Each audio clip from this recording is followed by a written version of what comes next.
Greetings, welcome back to Colonial Sea Trader. You can see here, this is a more interesting map.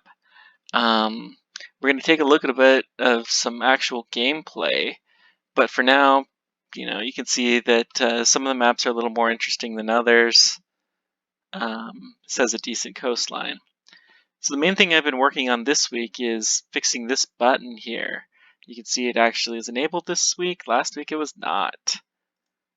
So we click on here and you can see that there's a price list. So you can take a look at any good. You can sort these.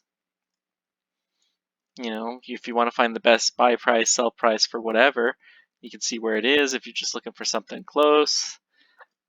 If you want to look for something in a certain direction, you can even do that. Although it looks like it wraps around kind of weird, I'll have to take a look into that. But, take a look. You can see that there really aren't that many goods produced, and in particular, the food is very sporadic. That's actually intentional. By design, there's a lot more types of food products than you necessarily need. You can see right here, barley. This island Principi, they don't want any. They have plenty, so they're hardly pay you anything for it.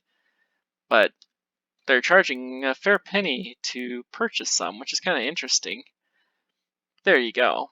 Trying to make a buck, I guess. It looks like you really can't make a lot of cash selling barley.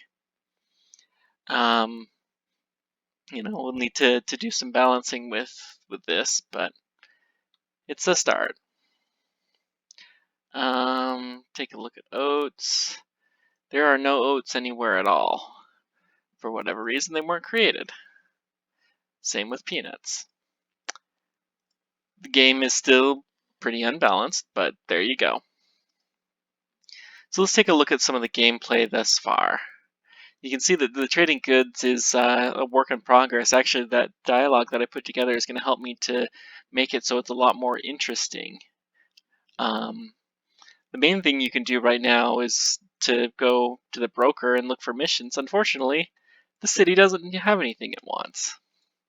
So that makes things a little more difficult. We can purchase a little bit of food. Looks like they don't have any food that they're trying to sell. So it looks like another bug. Gotta love the demo curse. Okay, so we got a little bit more water. We'll go over here to St. Lucia. You see these little white dots here? Those mean that they're growing something. They're using that tile to produce something that could be gold, that could be water, could be some kind of food that they're farming.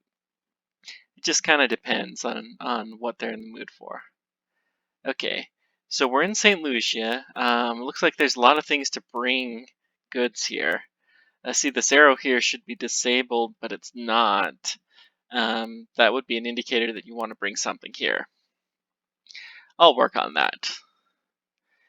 We got to carry cargo to Jamaica. No indicator of how far it is, or we can carry passengers to Callao. We can see the direction here. I should probably take this arrow and indicate how far away these places are, because that does really make a difference. But okay, we'll take Jamaica. Sign good contract. And